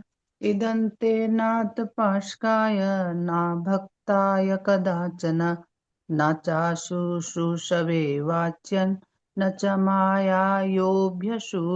हरे कृष्ण। हरे कृष्णा। यह गुह्य ज्ञान उनको कभी भी ना बताया जाए जो ना तो संयमी है, ना एकनिष्ठ, ना भक्ति में रत है, ना ही उसे जो मुझसे द्वेष करता हो। हरे कृष्णा। हरे कृष्णा। तो द्वेषी लोग होते हैं, ईर्ष्यालु लोग होते हैं, जो भगवान के बारे में लोगों को नहीं बताते हैं और नहीं बताने के लिए कहते हैं। ऐसे भगवान भी कहते हैं कि नहीं, ऐसे लोगों को बताओ ही मत, क्योंकि वो समझ ही नहीं पाएंगे। जब ईर्ष्या भरी पड़ी है भगवान के प्रति और द्वेष है उनसे, तो बताने से क्या लाभ है। लेकिन इस्कॉन में क्या कहा जाता है, प्रचार ही सार है। तो ऐसे लोगों को भी कोशिश की जाती है कि वो भगवान से जुड़े, भगवान की सेवा करें। क्यों भगवान के प्रचार प्रसार किस लिए होता है कि जो लोग भगवान को नहीं जानते हैं उनकी भी मदद की जाए, उनको भी जोड़ने की कोशिश की जाए। और इसीलिए श्रवण कीर्तन जो है वो किया जाता है। तो जो संयमी नहीं है, एकनिष्ठ नहीं है, भक्ति में रत नहीं है, जो द्वेष करता है, भगवान करे अर्जुन ऐसे लोगों को मत बचाना। तो बचा कौन? तो भगवान एक तरह से गुहितम ज्ञान दे रहे हैं। जैसे कोई पिता कहता है ना कि मैंने बहुमूल्य खजाना छिपा के रखा है, उसको दूंगा, इसको संभाल के रखना। तो भगवान ने भगवत गीता तो बोली सबके लिए है कि सब भगवान से प्रेम करें। तो भगवान का उद्देश्य छिपाना नहीं है, पर अभक्तों को बताने से क्या लाभ है, ये समझकर कहते हैं कि जैसे मोती है, हंसों के सामने फेंको तो ठीक है, सुअर के सामने फेंक दोगे तो क्या होगा, वो तो उसका जो है वो उपयोग नहीं कर पाएगा। तो अभक्त जो होते हैं उनके सामने तो भगवान साक्षात खड़े भी होते हैं, तब भी वो नहीं समझ पाते कि भगवान खड़े हैं। जैसे शिशुपाल है, जरासंध है, भगवान सामने खड़े हैं, दुर्योधन है, लेकिन फिर भी वो भगवान को समझ नहीं पाते हैं। हरे कृष्ण। हरे कृष्ण। य इमं परं गुह्यं मद्भक्तेष्वभिधास्यति भक्तिं मयि परां कृत्वा मामे वैश्यत्य संशयः। हरे कृष्ण। हरे कृष्णा। जो व्यक्ति भक्तों को यह परम रहस्य बताता है वह शुद्ध भक्ति को प्राप्त करेगा और अंत में वह मेरे पास वापस आएगा। हरे कृष्णा। हरे कृष्ण। तो यह इदम परम गुह्यम कह रहे हैं ना, जो परम गुह्य ज्ञान, परम रहस्य है ये, तो ये भक्तों को ही बताना चाहिए। उससे क्या होगा, वो शुद्ध भक्ति करेगा, बिना संशय के भक्ति करेगा। पहले भी भगवान कह चुके हैं ना, मद भक्ति लभते पराम। तो जो भौतिक जगत से दूर होकर केवल भगवान की दिव्य भक्ति करेगा, तो भगवान बता रहे हैं, और शिला प्रभुपाद भी हमको समझाते हैं कि हम पूरे भक्त नहीं हैं, परंतु भगवान का संदेश का अगर हम प्रचार प्रसार करेंगे तो ये भी एक प्रकार की साधना है, और ये भी कृष्ण भावना में तो होने का एक रास्ता है। तो कृष्ण हमें भक्ति में आगे बढ़ने का रास्ता बता रहे हैं, हमको आशीर्वाद दे रहे हैं। तो जो है भगवान भेदभाव कर रहे हैं नहीं, उनका काम है कि सीढ़ी दर सीढ़ी भक्ति तक पहुंचाना। क्योंकि जंप लगा के एकाएक जो है वो भक्ति में नहीं जाया जा सकता है। भाव आना चाहिए, सेवा करेंगे तो भाव होगा, भाव करेंगे तो प्रेम बढ़ेगा, और प्रेम करेंगे तो हम शरणागत होंगे। हरे कृष्णा। हरे कृष्ण। तारावली माता जी अपने श्लोका पढ़ना, और अमरेंद्र प्रभु जी आप अनुवाद पढ़ना। धन्यवाद माता। जी माता जी। हरे कृष्णा माता जी। तारा माता जी पढ़िए माता जी।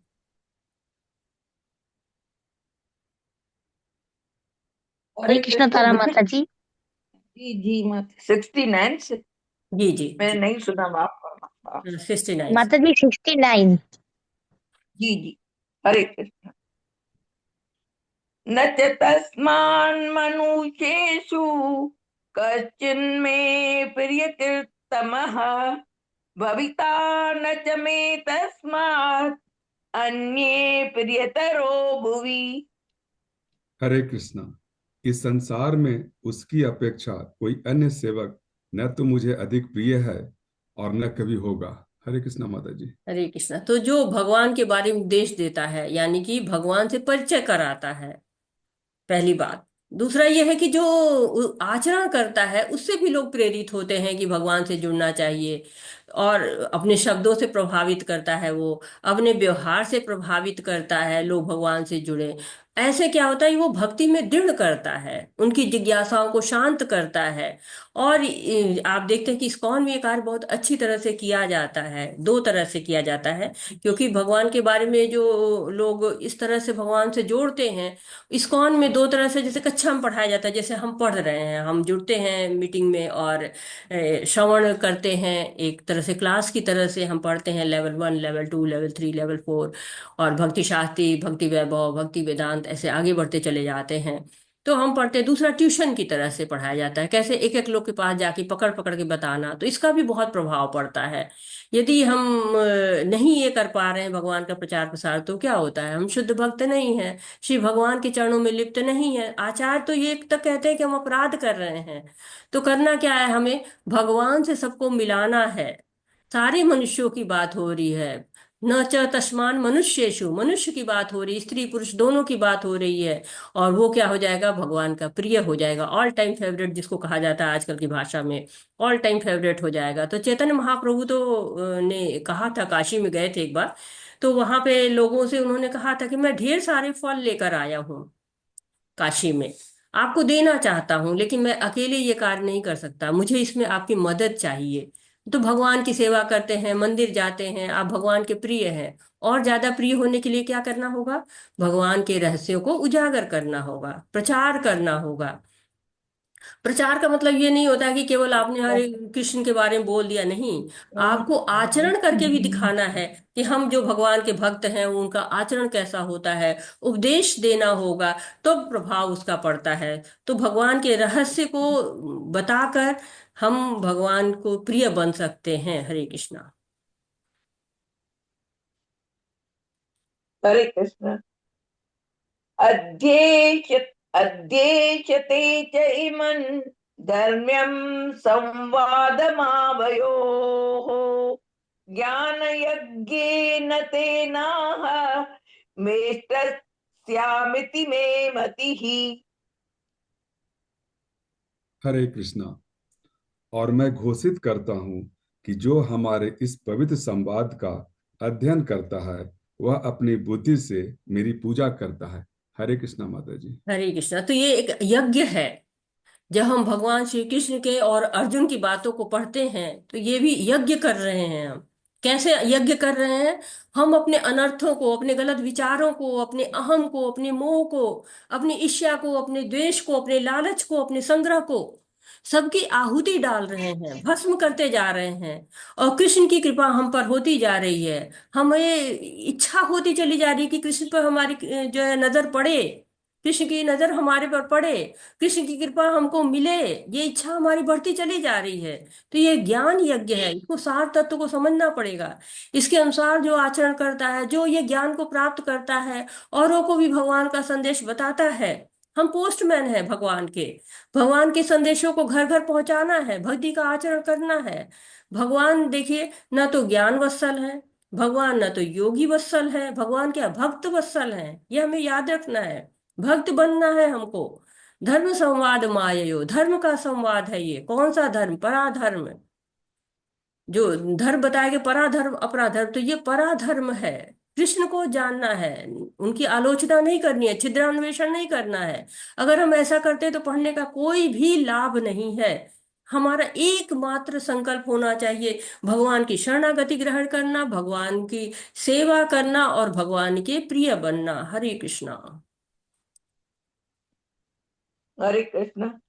श्रद्धावान नसूयश्च शृणुयादपि यो नरः सोऽपि मुक्तः शुभान् लोकान् प्राप्नुयात् पुण्यकर्मणाम्।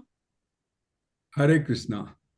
और जो श्रद्धा समेत तथा द्वेष रहित होकर इसे सुनता है वह सारे पापों से मुक्त हो जाता है और उन शुभ लोकों को प्राप्त होता है जहाँ पुण्य आत्माएं निवास करती है। हरे कृष्णा माता जी। हरे कृष्णा। तो ये फल प्राप्त हो रहा है, फल श्रुति है। आपको अपने आप को बिल्कुल खुले दिमाग से, खुले मन से इसको स्वीकार करना है। फल दे रहे हैं भगवान। तो जो है कहते हैं ना कि झोलियां भरनी है अपनी। जब हम कोई आध्यात्मिक शास्त्र पढ़ते हैं तो फल श्रुति होती है।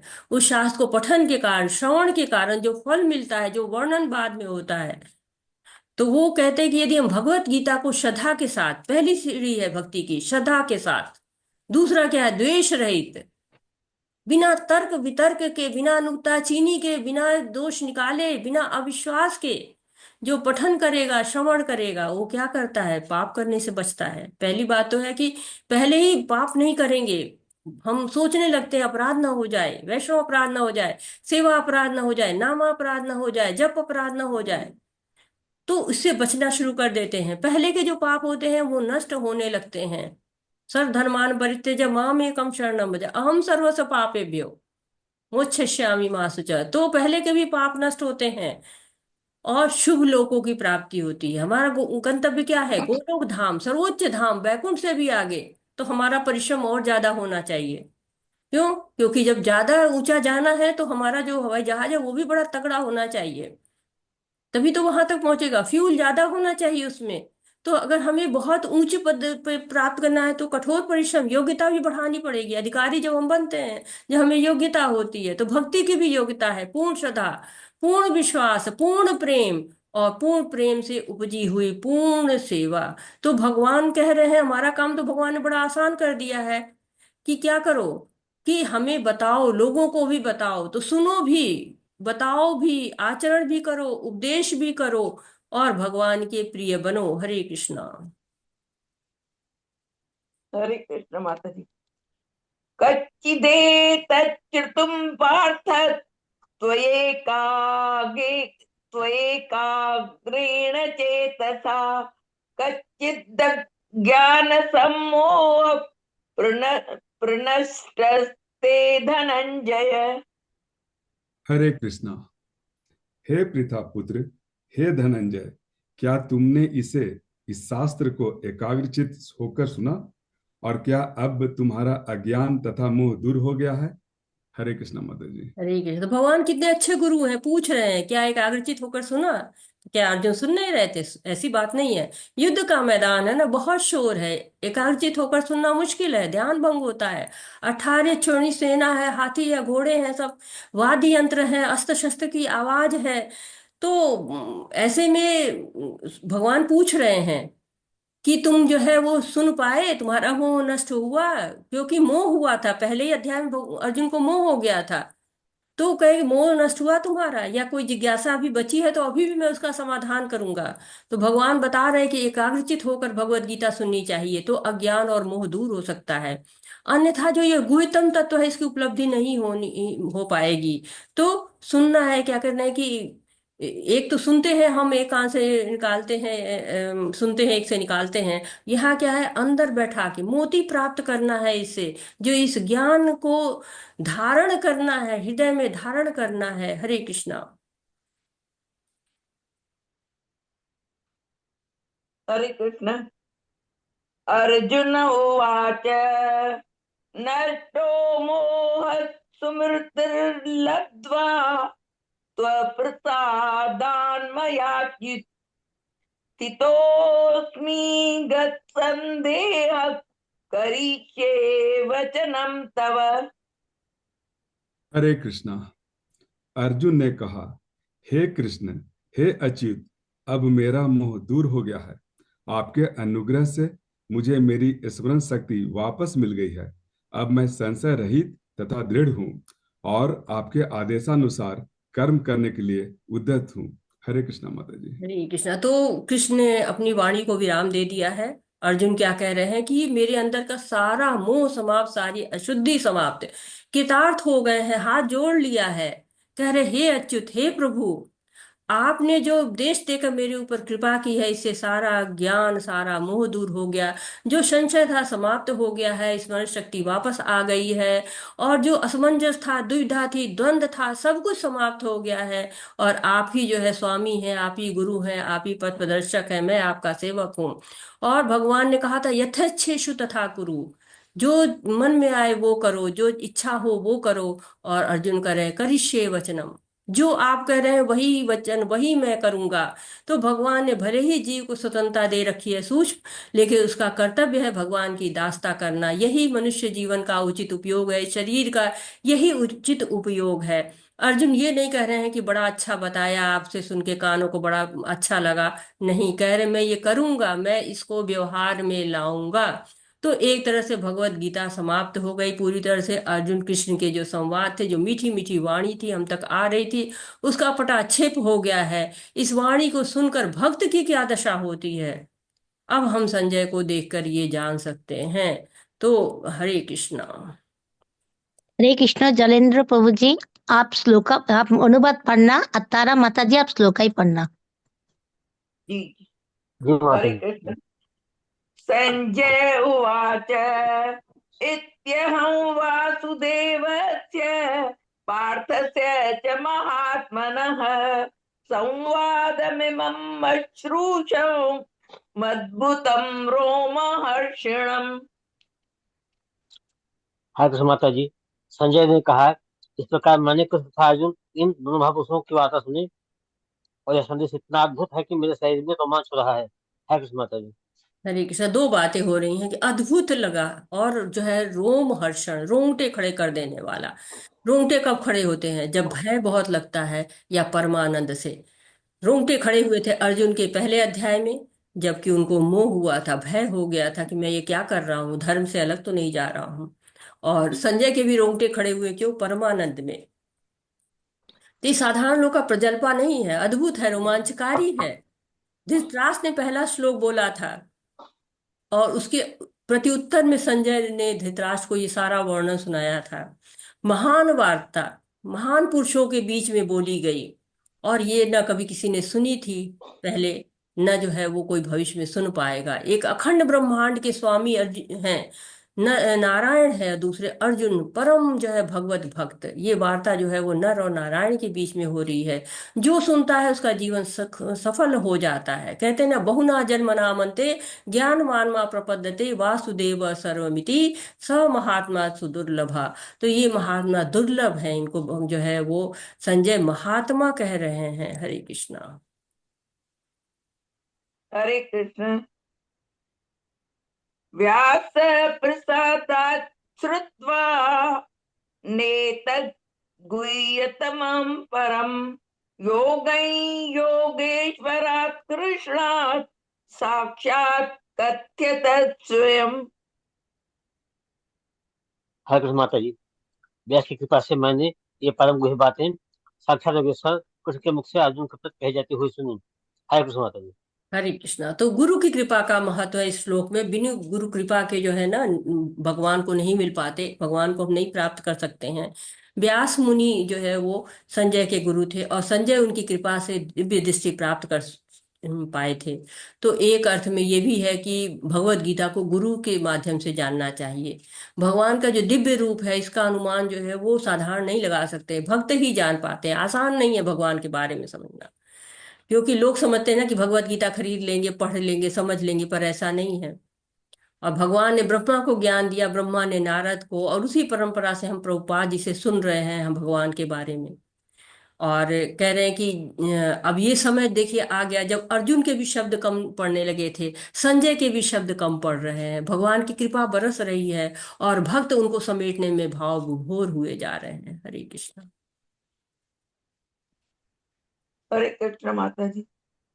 राजन् संस्मृत्य संस्मृत्य संवादमिम् अद्भुतम् केशवार्जुनयोः पुण्यम् केशवार्जुनयोः पुण्यम् हृष्यामि च मुहुर्मुहुः। हरे कृष्ण माता जी। हे राजन, जब मैं कृष्ण तथा अर्जुन की मध्य हुई इस आश्चर्यजनक तथा पवित्र वार्ता का बारंबार स्मरण करता हूँ तो तत्क्षण आह्लाद से गदगद हो उठता हूँ। हरे कृष्ण माता जी। हरे कृष्णा। तो संजय भगवान की कृपा को स्वीकार कर रहे हैं, गुरु की कृपा समझ रहे हैं, और कह रहे हैं, हमें को भी दिशा दिखा रहे हैं कि गुरु की कृपा के बिना गीता तत्व है, भगवत तत्व है, नहीं समझा जा सकता है।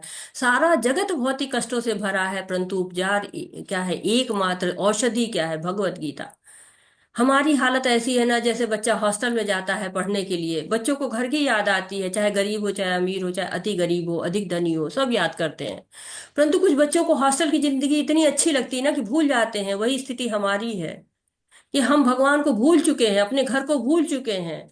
अगर हम भगवान की वाणी को पूरी तरह से आत्मसात कर लें तो हम गदगद हो जाते हैं, क्योंकि यह पवित्र है, अद्भुत संवाद है जो कृष्ण और अर्जुन के बीच में हुआ है। हम जो भूले हुए हैं इस जगत में, उनके भटके हुओं को रास्ता दिखाने के लिए ये संवाद हुआ है। बार बार सुनने का मन करता है, याद आता है।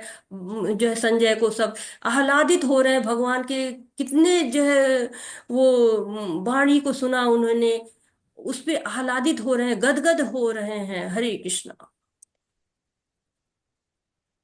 हरे माता जी कृष्ण। 2 श्लोक पढ़ दूं? हरे कृष्णा। हरे कृष्ण। माता जी 2 श्लोक पढ़ लूं? पढ़ ठीक दिए, है माता पढ़िए, जी। आपको पढ़ने। पढ़िए माता जी, रेणु माता जी, अब 2 श्लोक लास्ट पढ़ हाँ, बहुत देर से मैं चाह रही थी। हरे कृष्णा। तच्च संस्मृत संस्मृत रूपमत् तद्भुतं हरे विस्मयो मे महान राज्यस् चा पुनः पुनः। हरे कृष्ण माता जी। हे राजन, भगवान कृष्ण के अद्भुत रूप का स्मरण करते ही मैं अधिकाधिक आश्चर्यचकित होता हूँ और पुनः पुनः हर्षित होता हूँ। हरे कृष्ण माता जी। हरे कृष्णा। तो इस श्लोक से पूरी तरह स्पष्ट हो रहा है कि संजय महाराज ने भगवान का विश्व रूप देखा, चतुर्भुज रूप देखा, द्विभुज रूप देखा, बड़े बड़े ऋषियों देवताओं महर्षियों ने भी दर्शन किया। तो भगवान के साकार रूप का वर्णन कर रहे हैं, स्मरण हो रहा है उनको, अद्भुत रूप बार बार याद कर रहे हैं, हर्षित हो रहे हैं। साक्षात भगवान का दर्शन हरि हर लेते हैं, मन को चित्त को हर लेते हैं। अद्भुत है वो, दिव्य है, सच्चिदानंद रूप है। बार बार स्मरण हो रहा है, जो है अद्भुत तीसरी बार कह रहे हैं संजय। तो संजय भगवान की वाणी का स्मरण करते करते उनके रूप को भुलाए नहीं भूल पा रहे हैं। और भगवान का दर्शन तो होता ही ऐसा है, नारद को भी हुआ था। तो हमारे पास तो ऐसी दिव्य दृष्टि नहीं है। हम पवित्र कान जरूर हमारे हो रहे हैं क्योंकि हम श्रवण कर रहे हैं। जितना हम सुन पा रहे हैं उतना हम गदगद होते जा रहे हैं। भौतिक जीवन में प्रयास करें, रिजल्ट अनुकूल ना हो तो बहुत कष्ट होता है, लेकिन भगवान का नाम इतना शुद्ध करता है, चाहे रिजल्ट जो भी हो परंतु खुशी ही खुशी होती है। हरे कृष्णा। हरे कृष्णा। यत्र योगेश्वरः कृष्णो यत्र पार्थो धनुर्धरः तत्र श्रीविजयो भूति भूर्वानीतिर्मिर्ममम्। हरे कृष्णा। धन्यवाद माता जी। हरे कृष्ण माता जी।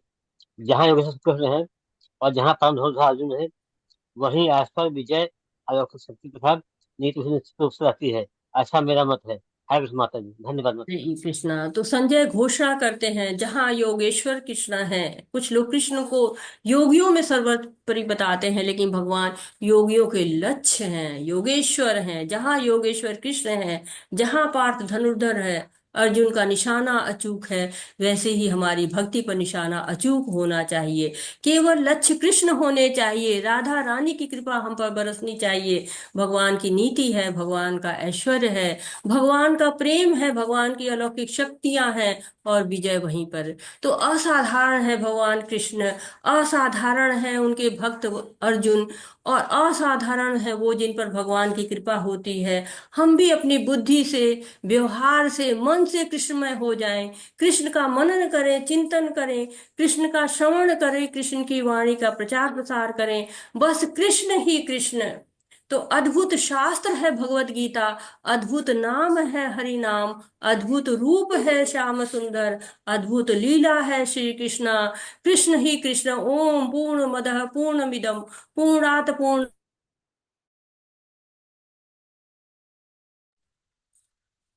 हरे कृष्णा। माता जी ओम आवाज पूर्ण नहीं आ रही। पूर्णमदः पूर्णमिदं पूर्णात् पूर्णमुदच्यते पूर्णस्य पूर्णमादाय पूर्णमेवावशिष्यते।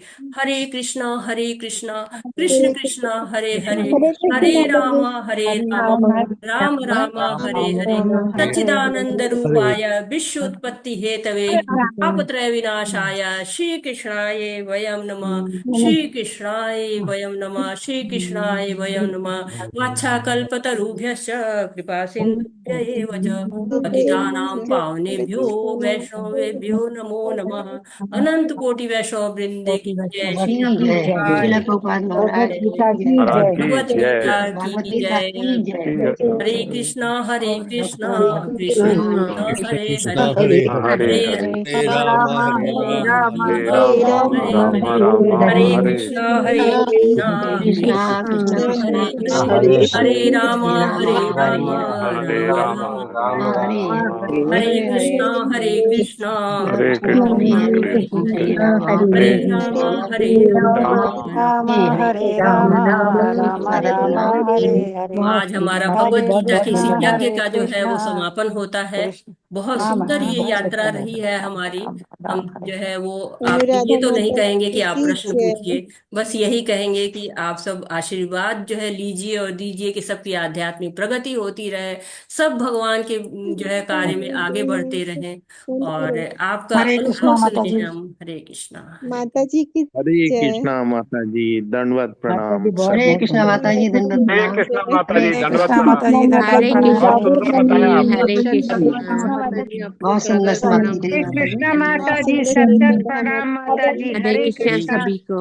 सभी को हरे कृष्णा। आप अपने विचार सभी बारी को बारी हरे रख कृष्णा। सकते हैं। हरे कृष्णा सभी को। हरे कृष्णा। हरे हरे कृष्णा। कृष्णा माता जी। जी प्रभु जी। माता जी, पहले तो आपको दंडवत प्रणाम आपके चरणों में। माता जी, आप सभी के माध्यम से जो है आज इतना सुंदर हम जो है ज्ञान प्राप्त कर पाए हैं। आप सभी भगवान जो आपका लंबी आयु करे, मतलब सुखी रहे। माता जी, एक प्रश्न है, मैं जानना चाहता हूँ। मेरी समस्याओं का हल सुबह भागवतम की क्लास होती है, उसमें जो प्रभु जी ने दिया था, तो प्रभु जी ने कहा था कि राहुल बेटा, हर किसी का स्वभाव अलग होता है। किसी को ज्यादा बोलता है, कोई कम बोलता है, कोई घूमना पसंद करता है, कोई शांत एक जगह बैठना पसंद करता है। तो उन्होंने कहा था ऐसे ही बेटा, मेरा जो स्वभाव था वो ग्रस्त वाला था। तो माता जी, मैं ये जानना चाहता हूँ, क्या स्वभाव को बदला जा सकता है भक्ति के माध्यम से?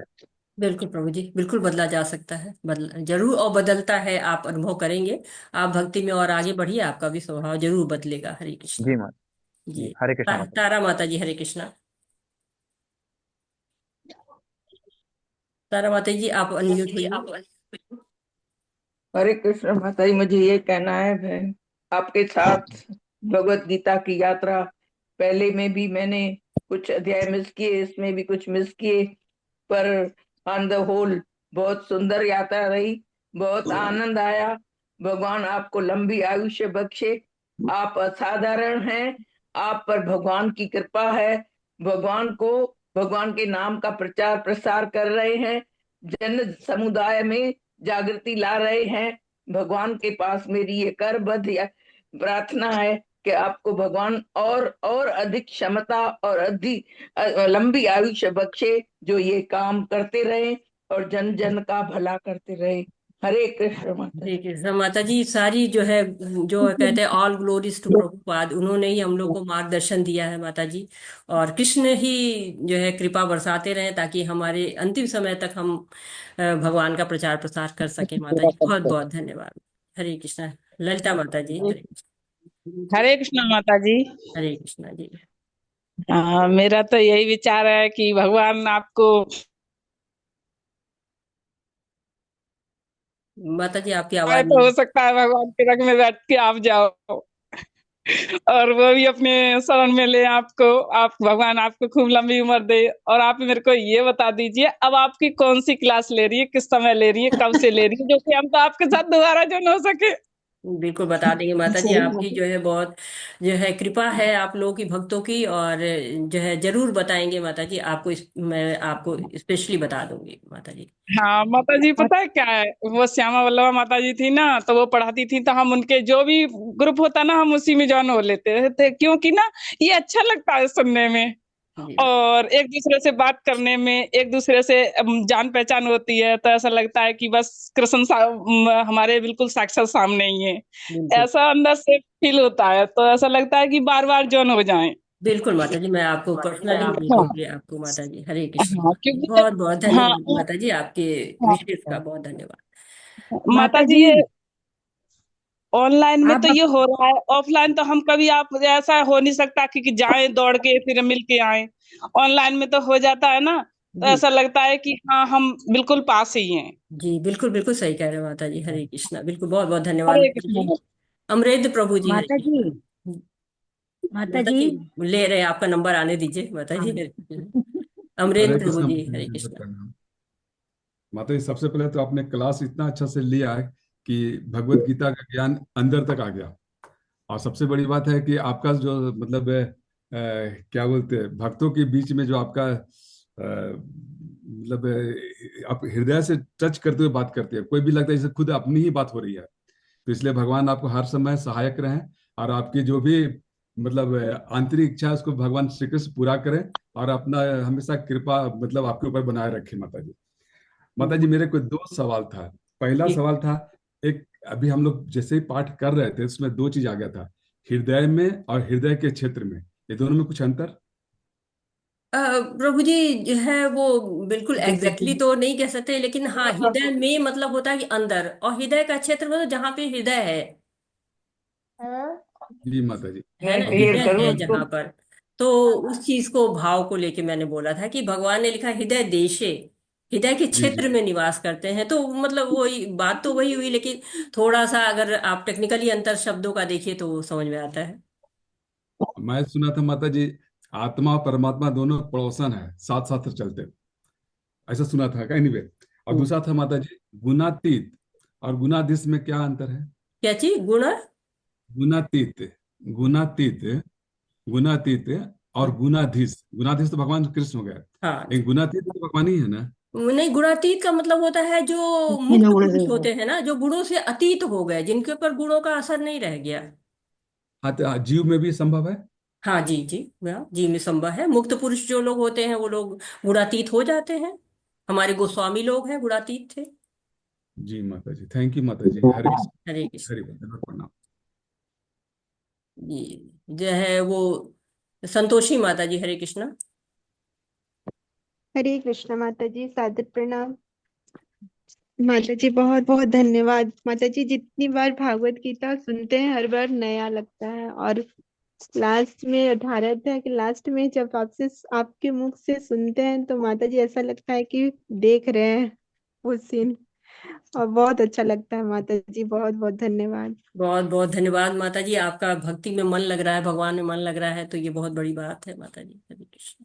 माता जी आपका आशीर्वाद बना रहे माता जी। बस माता जी, सबको आशीर्वाद भगवान का बना रहे, यही सब हम लोग सबकी प्रार्थना है माता जी। हरे कृष्णा। जी ईश्वरी माता जी, हरे हरे कृष्णा। कृष्ण।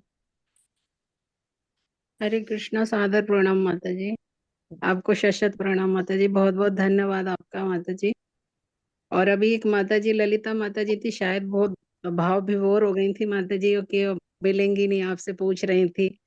तो ये कृष्ण वाणी का कितना जादू है माता जी, कितनी मीठी है वो वाणी कि उसको सुनाने वाला भी इतना प्रिय लगने लगता है हम लोगों को, भक्तों को। हम श्रवण करते हैं तो वो भी व्यक्ति जिस माध्यम से हमें मिल रहा है ना, वो शरीर भी इतना प्रिय लगने लगता है कि हमारे को देखो इतना दुख हो रहा है कि भाई अब पता नहीं कब क्लास में माता जी से ऐसे बात की। तो ये सब कृष्ण वाणी का प्रताप है माता जी। और बिल्कुल। सुनाने वाले को तो है ही, आशीर्वाद है भगवान का, जब भी तो वो उन्होंने ऐसा ड्यूटी दिया है कि ये सुनाएंगे मेरी वाणी को, इनसे ये लोग सुनेंगे, सब उनकी लिस्ट में सब लिखा हुआ है, सब कुछ है माता जी। बहुत बहुत धन्यवाद माता जी आपका, बड़ा हृदय से सुनाया आपने। जो भी है अपना भी थोड़ा सा आप जो डालते हैं, ऐड करते हैं प्रभुपाद जी के उसमें फिलोसफी में, बहुत हृदय से आपका निकला हुआ, ऐसे लिखा है आपने, सब भुगत रखा है, सब व्यवहार में आपके है माता जी। उससे आप बता रहे हैं, ऐसा नहीं कि सिर्फ पढ़ के बता रहे हैं। तो ये मेरा पर्सनल है माता जी, जो हरे मैंने कृष्णा महसूस माता जी, किया बहुत वो। बहुत धन्यवाद आप लोग की भावनाओं का, आप लोग के आशीर्वादों का। और सच्ची बात है कि कृष्ण की कृपा ही रहती है, नहीं तो किसी की वाणी में समर्थ नहीं है जो भगवान की बात को कर सके। बिल्कुल तो किसी में बिल्कुल माता समर्थ जी। नहीं है, भगवान की कृपा नहीं होती है। और हम भाग्यशाली हैं, हम लोग की श्रवण कीर्तन कर रहे हैं भगवान के। तो हरे, हमें भी ऐसे आशीर्वाद दी माता जी कि हम सुनते रहें और सुनाते रहें भगवान की वाणी। बिल्कुल हरे बिल्कुल कृष्णा, माता जी, सादर भगवान की प्रणाम। कृपा बनी रहे आपके ऊपर। हरे कृष्ण। बस हम कृष्ण यही माता जी। चाहते हैं माँ, कि आपका साथ बना रहे, भगवत गीता बार बार बार बार आपसे सुनते रहे। पहले दिन की आपकी लाइन याद आज तक है कि जब तक 6 बार 7 बार भगवत गीता को पढ़ोगे नहीं, सुनोगे नहीं, समझ नहीं आएगी। इसमें कोई बड़ी बात नहीं है माता जी। बिल्कुल आपके मुख से सुनते हैं, कहीं से भी सुनते हैं, लेकिन अब थोड़ी सी हमें समझ आती है। मालिक की कृपा आप पर भी बनी रहे और हमें भी आपके साथ जोड़ रखे। बहुत बहुत धन्यवाद माता जी, बहुत बिल्कुल। बहुत धन्यवाद। बड़े बहुत बहुत अच्छे से धन्यवाद माता जी, आप आप लोग का समझाते हैं आशीर्वाद बना हमारे। रहे। हरे कृष्ण। बस मालिक का हाथ सुषमा सिर माता जी, पर हरे रहे कृष्ण। माता जी, यही चाहते हैं। हरे कृष्णा जी, हरे सभी को कृष्ण। हरे सुषमा कृष्णा। माता जी, हरे कृष्ण। हरे कृष्णा माता जी। हरे कृष्ण, दंडवत प्रणाम माता जी। मैं लास्ट में क्या कहूँ, जितना भी सबने कहा है, सभी भक्तों ने, कोई अतिशयोक्ति नहीं थी उसमें, बिल्कुल बहुत अच्छा कहा है। और मेरे ही मन के भाव ऐसे लग रहा था जैसे मेरे मन की बात कह रहे हैं। तो बस भगवान आप पर भी कृपा बनाए रखे और सभी भक्तों पर भी। बहुत बहुत धन्यवाद माता जी। जो है आप पे भी भगवान की कृपा हो, कृष्ण की कृपा हो, सब पे भगवान कृष्ण की कृपा हो। हरे कृष्णा। राहुल इसी प्रभु में जी, हम हरे कृष्णा। हरे कृष्णा माता जी। हरे कृष्णा माता जी। हरे कृष्णा जी प्रभु जी। माता जी एक बता दीजिए, लेवल 3 की क्लासें रात 8 बजे कितने बजे कौन सी तारीख से स्टार्ट होंगी? 8 बजे, वही 7:50 से स्टार्ट होगी और आपको 9 बजे, वो 8 से 9 चलेगी। थोड़ा बहुत समय जैसे ज्यादा लग जाता तो लग जाता, बस वैसे ही चलेगी। ना माता जी किस तारीख से स्टार्ट होंगी? पता चलेगा प्रभु जी, आपको व्हाट्सएप में जोड़ा जाएगा। अब जो है आज समाप्त हुआ है, मैं दे दूंगी, कल तक जुड़ जाएंगे आप। जी माता जी, हरे कृष्ण। तो रोज ही मतलब हर जब भी क्लास होगी तो उसमें आएगा आपको। सुनीता माता जी, हरे कृष्णा। हरे कृष्ण माता जी। जी कोटि कोटि नमन है आपको। हाँ। माता जी, मैं कह रही थी जो सभी कोई कह रहे हैं वही वही प्रश्न मेरा भी है कि लेवल 1, जैसे कि आपने बता रहा था कि जब तक 5-6 बार ना सुने, हाँ, तो भगवत गीता का पुण्य ये नहीं होता है। तो माता जी लेवल 1 का तो मैं नेक्स्ट लेवल में, जब लेवल 2 चल रहा था तो उसके पहले आपको बताया था कि लेवल 1 का मैंने क्लास ज्वाइन करने के लिए एडमिट ये दिया था, आइडेंटिफाई किया था। तो मेरा वो क्लास स्टार्ट नहीं हुआ था उस टाइम क्योंकि टाइमिंग चेंज था। तो मेरे को उसका लिंक नहीं आया, चेंजिंग का कुछ मतलब ऐसा कुछ नहीं आया, तो मैंने कर नहीं पाया। तो लेवल 1 फिर से कैसे करना होगा माता जी?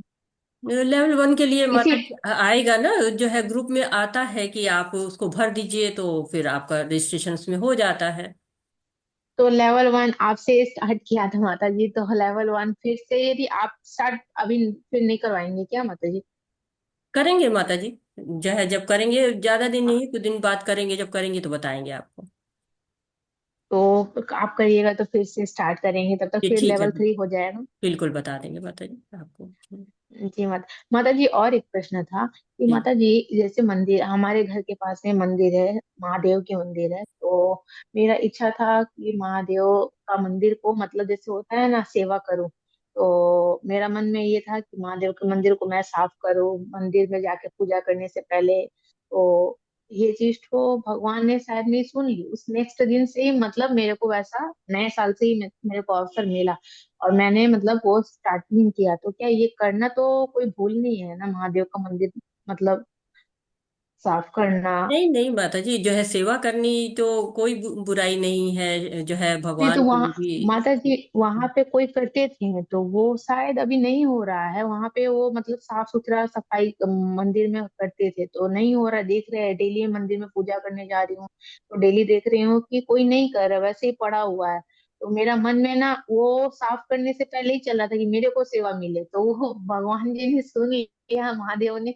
और ये चीज तो मेरे को मतलब अवसर मिला तो मैं खुद से ही कर रही हूँ, कोई बोला